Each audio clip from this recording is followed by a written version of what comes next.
This is a DM guide to the D&D Beyond's free sample adventure, The Lost Caverns of Tsojcanth. A fuller-length version will be available from the Quests from the Infinite Staircase module when that comes out. If you are going to play it, do not watch. This is for game runners, DMs, GMs, whatever. This is room by room and looking at the stat blocks, so do not watch unless you're not bothered about spoilers. This is an abbreviated version of the full thing, and it's strictly for tournament-style play at conventions and the like. So points are scored and allocated so that you can compare adventuring parties. Sounds like fun. The original, way back when, was set in the Greyhawk setting, but here we have some suggestions of how to fit it into other games. I'm just about to look at the adventure itself, but check out the link in the description for this free thing anyway. Your adventurers want to find the lost treasure in the former lair of Witch Queen Igwilv, or as now we know her, Tasha, from Tasha's Cauldron. So your party are in the mountains, trekking higher into the snowy outcrops, and they come across a cavern. It has stalagmites and stalactites looking like a massive mouth that's going to consume them.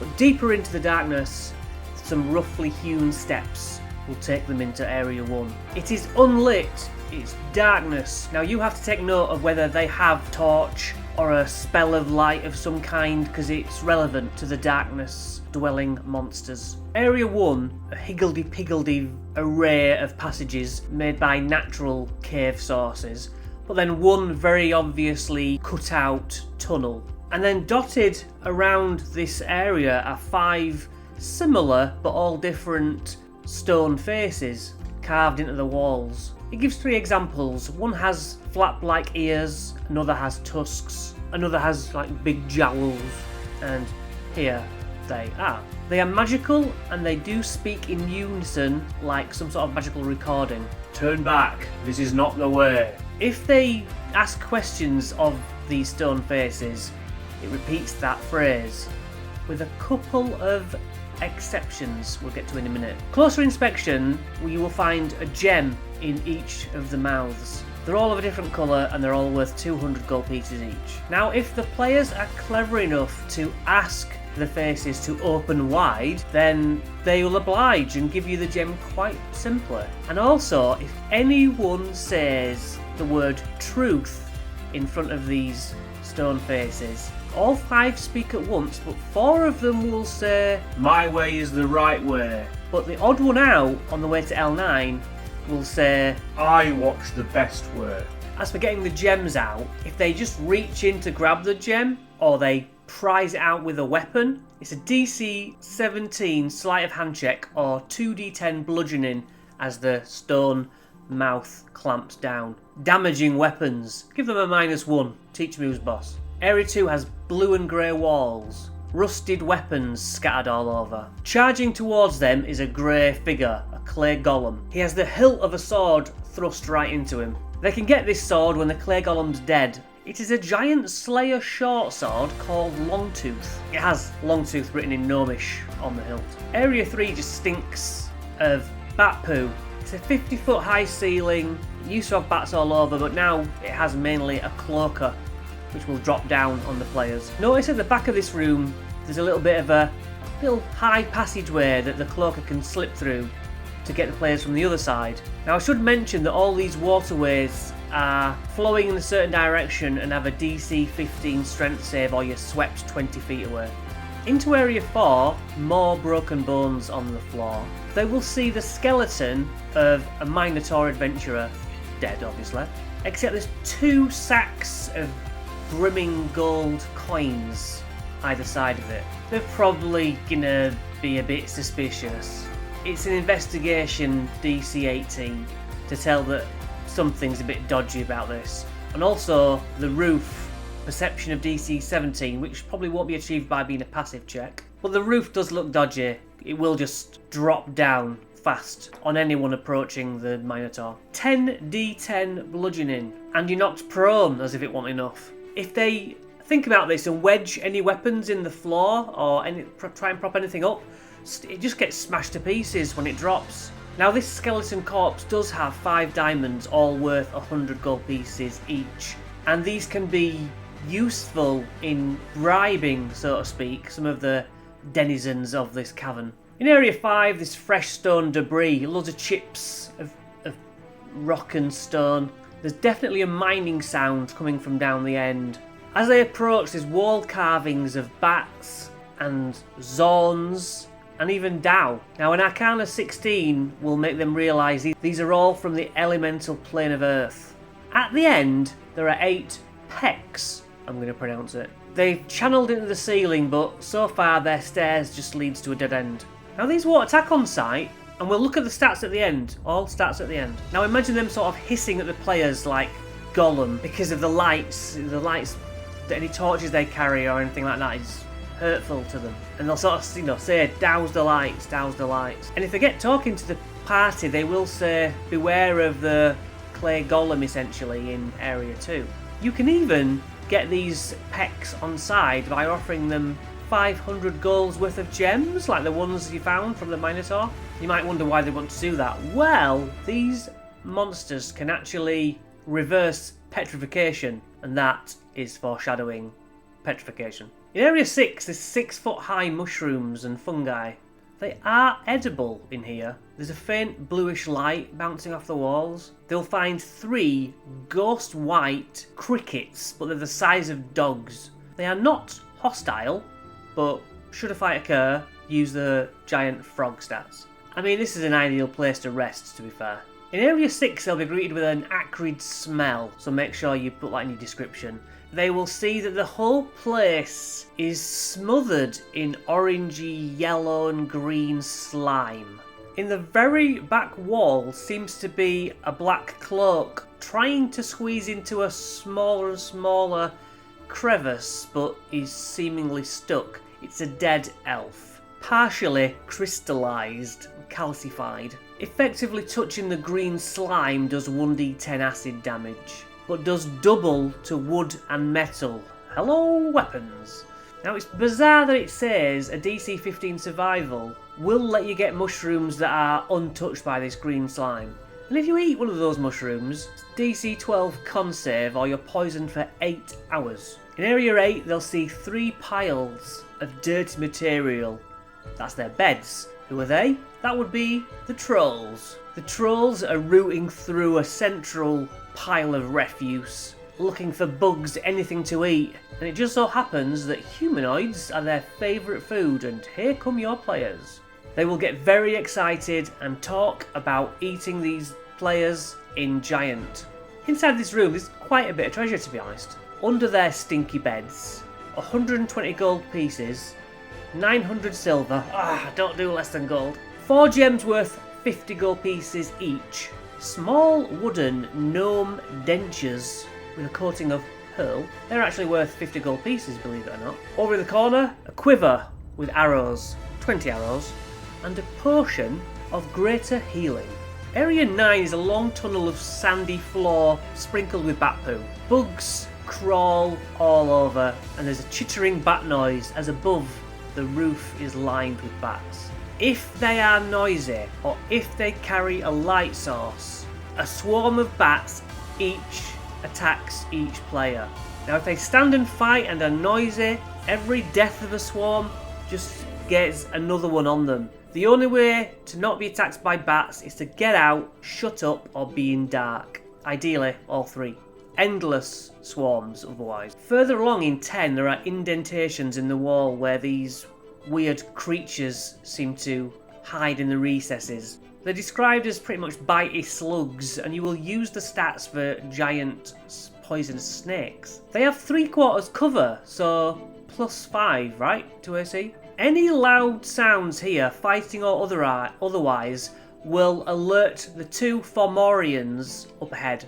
In Area 11 then, the Fomorians, stinking of sweat, spoiled meat and smoke from their fire, they will want to fight the players. One of them will be brandishing the spit pole from a campfire which has a large bug on it. And as it's holding the weapon, one of the Fomorians will be taking a bite out of this insect. So yeah, there's a fire up ahead, their beds up ahead, and a flat stone with the picked over corpse of a giant frog buzzing with flies. Nothing in the way of treasure, so it's up to you really if you want to dot something there. Area 12 on a lake is a boat. a 10-foot long boat. It has carvings along all the sides. Now this is a magical item, a folding boat, which usually has 3 command words. All the arcane runes along the side could be deciphered to give you those 3 command words, but there's actually a 4th as well, which allows this boat to basically row for you. Otherwise it's command word for one size, command word for bigger, command word fold up, and then this 4th and extra one for row. That's pretty cool. Area 13 is the lake itself. Drawn by any bright lights from below the water surface are 4 chul. They're also drawn by magic. Rule that how you want. A is a normal stone bridge. Up the river, B is a gargoyle bridge. All that means is a bridge with pictures of gargoyles on it. The thunderous sound of a waterfall just off the map's edge explains not to go that way. 14 is a room full with statues of subterranean lizards and bats and anything else you can think of. There's actually even a sculpture of a seemingly terrified gnome, at least the top half. It's wearing these goggles. The goggles are a magic item, goggles of minute seeing, and all these things they see are actually petrified objects. The basilisks parading further into the area, guarding the basilisk egg nest right at the back. We'll look at stats at the end. 15 is a rainbow lit cavern. Colours bounce all around this cavern, but there's still bones on the floor showing that something's not quite right. Now there's a behir lodged above the entrance. His name is Lud, and he will speak in Draconic, then Giant, then Common, till he gets a reaction. Basically saying, look, I don't want to fight you. If you're looking for treasure, go to area 18. There's vast treasure in there. Now on this map provided by Wizards, there's 2 area 19s, no area 18, but 18's obviously the lake room. This behir called Lud will effectively see how worn down the party is and decide whether or not to breath weapon them.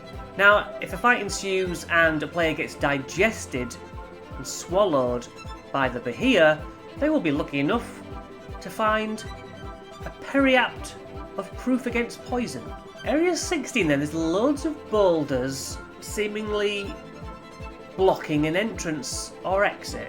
This leads somewhere that's not covered in this adventure. However, there is a hollow stone there. They would definitely feel one of the first stones they move is unlike the rest. Breaking it open, they'll find a bronze tablet worth 100 gold. On it, a poem. Oh, God. Not my cup of tea. Area 17, very strange, because there are couches, chandeliers, 4 aristocrats chatting, eating delicious food off a table, walking to and fro with plates full of food, and they'll say, "Oh, please, come in, regale us of your adventures." Softly lit, the smell of orange. Even a string quartet's music is to be heard. I mean, who's falling for that? So there's reasons why a dhow was made to do all this. This is Casham, and if Casham ends up dead, they will turn to dust. But winding back, it's a DC 20 investigation to see that the food is genuinely real, edible but poisoned. DC 12 con save. You poisoned! 66 poison damage, sucker. Area 18, which technically doesn't exist, is the Lake Island. Sparkles with tiny garnets, worth 1 gold each. Well, there's 600 of them, so, you know, worthwhile. 8 aquatic ghasts, describe them how you want, are underneath the water. DC 20 perception to see them beneath the water's surface. In Area 19, the walls are veined with crystals. There are 3 Zorn, all discussing, in Zorn, how they got stuck here after the planar rift closed. You can talk to these Zorn if you feed them 100 golds worth of gems or metal. You could end up persuading one of them to aid you around this area. In Area 20, a domed cavern. Underneath the water there's a cage, 30 feet down, requiring a DC 15 perception check. A female married called Casadul was trapped by the dhow. There is a permanent antipathy-sympathy spell, which basically has the antipathy part in action, which repels people away from saving the married. It's a DC 18 to overcome that push.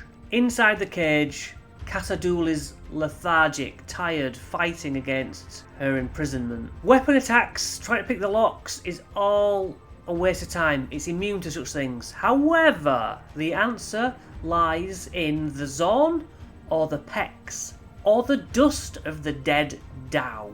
They all destroy the cage easily. However, the players could cast Dispel Magic. DC 18, you're done. Khazad-dûl will say, destroy that Dao.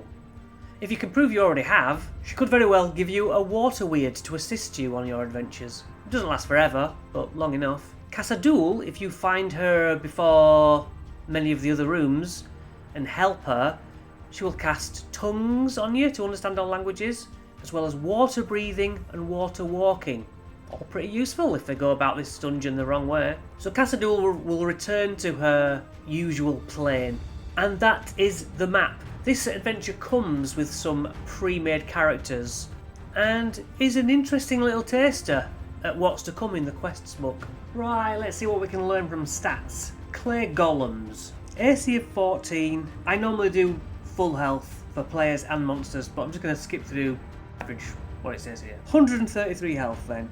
20-foot speed, so not as fast as your players. We'll check the immunities to see whether they can take that damage at all. If they give acid damage, it actually regains health, remember that. Also, when it goes down under 60 health, go berserk on them. You can't change the golem's form. It has advantage on saves against magic. It does 2 slam attacks, +8, 2d10 +5, and then a DC con save or your hit points are reduced by that damage amount. Give your golem haste. Until the end of the next turn, the golem magically gains a +2 bonus to AC and has advantage on dex saves, and can slam as a bonus action. The cloaker is AC 14, 78 average, flies for 40 feet. It sucks onto a creature and will half the damage it takes by passing on the other half to the player. The cloaker will bite and then tail attack. The bite is +6, the tail is +6. The bite is 2d6 +3 piercing, and it can attach to the target's head, blinding them, basically sucking their head completely into its mouth, unable to breathe inside. It's a DC 16 strength check to get the damn thing off. So 10-foot reach on the tail is 1d8 +3 slashing. Each creature that can hear the moan must make a DC 13 wisdom save or be frightened, and it can do 3 magical illusory duplicates. And basically the 2 clones absorb any positive hits until you've only got the original one left.